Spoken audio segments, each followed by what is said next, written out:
Leo, a 20-year-old young man, resided in a tranquil small town surrounded by majestic mountains. Despite his family's financial hardships, Leo nurtured grand aspirations. He dreamed of owning a chain of restaurants and becoming a successful entrepreneur. However, reality was challenging. His family struggled daily to make ends meet. His father, Mark, worked as a mechanic, while his mother, Claire, cleaned houses for a living. His 10-year-old sister, Sophie, admired Leo immensely, viewing him as her hero. One chilly evening, Leo sat on the porch, gazing at the starry sky. He whispered to himself, "I want to provide a better life for my family. But where do I start when surviving each day is already tough?" The next morning, Leo shared his dream with his father. Mark looked at his son and said something that made Leo ponder deeply: dreams aren't free. If you want to achieve something, you must fight for it. Start with what you have, even if it's very little. His father's words ignited a spark in Leo's mind. He began observing his surroundings and noticed that townspeople loved fresh bread but had to travel far to buy it. This realization led Leo to an idea: why not sell bread right in town? However, there was a significant problem: he had no money to purchase bread for resale. Undeterred, Leo decided to approach the bakery owner, Mr. Anderson, an elderly man known for his stern demeanor and skepticism. Leo walked a long distance to the bakery and said, "I want to sell your bread in my town, but I don't have money to pay up front. Could you trust me for a week? I'll sell the bread, repay you, and keep a small profit."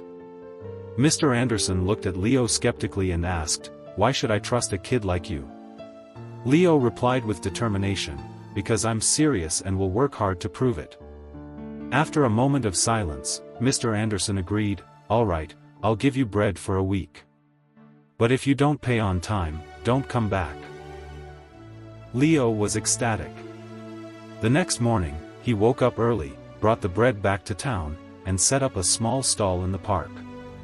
He greeted passers-by with a radiant smile: "Fresh, delicious bread here."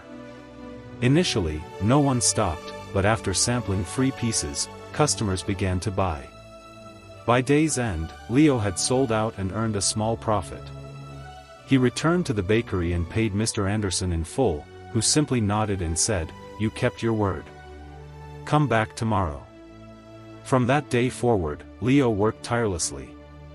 Every day, he woke up at 4 a.m., walked a long distance to Mr. Anderson's bakery to collect goods.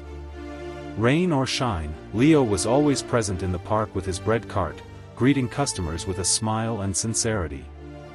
After 2 months of hard work, he saved enough money to buy a small pushcart, making transportation easier and allowing him to carry more bread daily.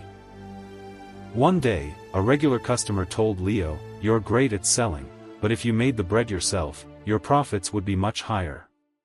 This comment lingered in Leo's mind. Making his own bread? The idea was both enticing and daunting. Leo had never baked before. But he realized that to progress further, he needed to learn and embrace risks. Leo recalled his father's words: "Dreams aren't free." He knew that knowledge, skills, and success all required effort. The next morning, after paying Mr. Anderson as usual, Leo mustered the courage to ask, "Could you teach me how to bake?" Mr. Anderson looked at him, frowning. "If you bake your own bread, you won't buy mine anymore. That doesn't benefit me." Leo responded sincerely, "You're right. But I'll never forget the person who gave me my first opportunity. If I succeed, I'll help your bakery grow too." Hearing this, Mr. Anderson pondered for a moment and nodded, "All right, but baking isn't easy. You must be patient and work hard. If you're ready, I'll teach you." From that day, Leo began learning the trade at 3 a.m. He started with the basics: mixing dough, kneading, and baking to the right degree. Initially, everything was challenging. Leo's hands ached from kneading, and his first batches often failed. Bread was hard, undercooked, or burnt. At times, Leo felt discouraged, questioning if he was suited for this profession. But then, he remembered his dreams and the hardships he'd overcome. He wouldn't allow himself to quit. Leo continued practicing daily. He persevered, carefully observing each step and learning from every mistake. After 2 weeks, Mr. Anderson handed him a loaf and smiled, "Perfect. You're ready." Leo felt he'd reached a significant milestone. He rented a small oven and began baking at home. His family was surprised and proud of his relentless efforts. His mother and sister helped package the bread and prepare tea, while Leo worked late into the night. His confidence and passion grew stronger than ever. After starting to bake at home, Leo's business flourished.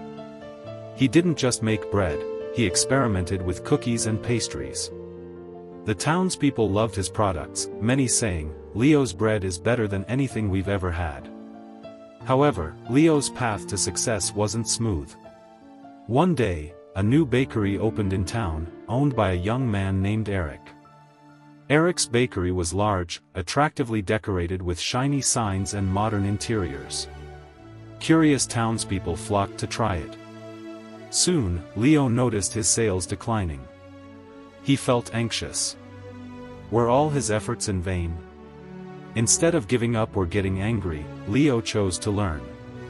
He asked customers, "What do you like about Eric's bakery?"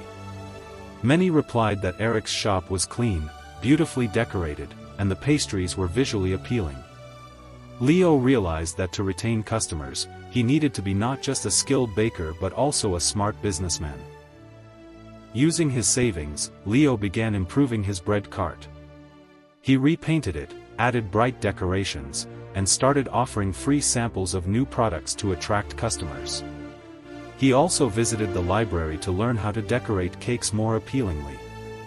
Thanks to his perseverance and eagerness to learn, customers gradually returned. One evening, an elderly lady approached Leo and said, "I've seen many young people give up when facing difficulties, but not you. That's why we trust you." Over time, Leo's business grew significantly. Eventually, he saved enough to rent a small shop. Though not as big as Eric's, it was cozy and welcoming. He named it Leo's Fresh Bakes. Every morning, Leo woke up early to bake and opened the shop with a smile. His entire family was involved, his mother managed the books, and his now 11-year-old sister Sophie enjoyed chatting with customers. However, Leo didn't allow himself to become complacent.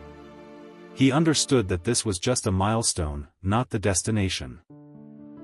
He constantly asked himself, "How can I improve? How can I serve people better?" With a passionate heart and hard-working hands, Leo wasn't just building a bakery but also a solid future for his family. Leo's Fresh Bakes quickly became an integral part of the town. Every morning, residents stopped by to buy freshly baked bread, fragrant pastries, and crispy cookies made by Leo himself. It wasn't just about quality but also the friendliness, smiles, and sincerity that Leo and his family offered. To them, Leo wasn't just a baker but a symbol of determination and hope. However, life always tests those who strive. One stormy night, as Leo was closing the shop, he suddenly smelled something burning. Rushing inside, he found smoke rising near the oven. A small fire had broken out.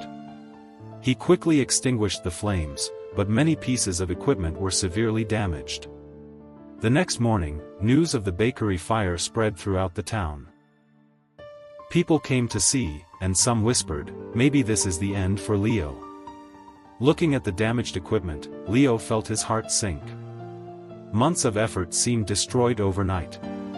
But then he took a deep breath, stood in front of the shop, and told everyone, "This is just a challenge. I've overcome many hardships before, and I won't give up now." Leo began reassessing everything. His remaining savings weren't enough to buy new equipment. Fear crept in. But then he remembered his journey, from a boy selling individual loaves to a baker with his own shop. He decided, "If I can't restart big, I'll restart small. But I won't stop." Leo sought advice from Mr. Anderson, who had retired.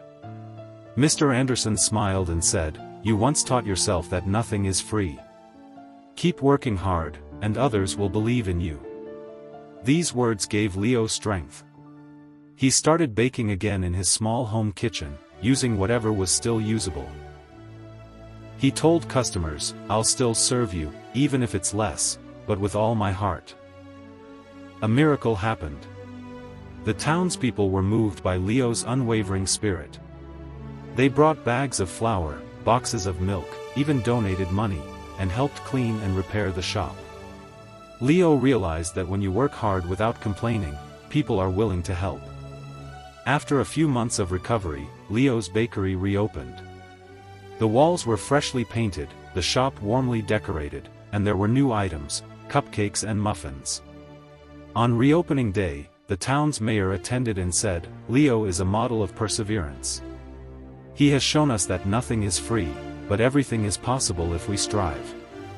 After the successful reopening, Leo's bakery became a town symbol, not just a place selling bread and pastries but a source of inspiration. Residents began sharing Leo's story with their children as a lesson in hard work, perseverance, and ambition. Leo's fresh bakes now served not only the town's people but also welcomed visitors from neighboring areas who came not just for the baked goods but to meet the young man who never gives up. Leo never forgot his experiences. Every day, when opening the shop, he reminded himself, nothing is free. Everything must be earned with sweat, sacrifice, and time.